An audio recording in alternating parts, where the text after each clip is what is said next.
Assalomu alaykum, yaxshimisizlar? Bitmaps ko'rsatmoqchiman-da, bunda Artcam 11 kerakda.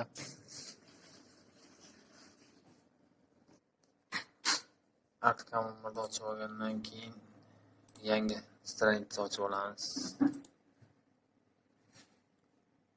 Ochadi.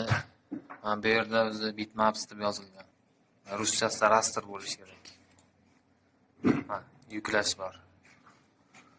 O'zimizga kerakli bo'lgan rasmni tanlaymiz. Misol uchun qandaydir rasm. Shu tepadan okey qilamiz. Ochdi. Oddiy rasm. Shuni Artcam chizmaga o'tkazish kerak.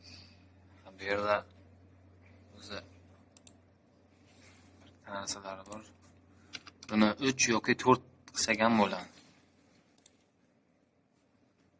Keyin bu yoqda vektor bor. Bitmaps vektor. Bu yerda ko'rib olganlaringdek shunday yozilgan turadi. Bosamiz. Hop. Chizmani oldi tayyor. Hech qanday sinig'i yo'q. Hech qanday narsa yo'q. Artcam versiyada o'tdi. Kerakli razmerga qo'yib, detalimizga ochib olaveramiz.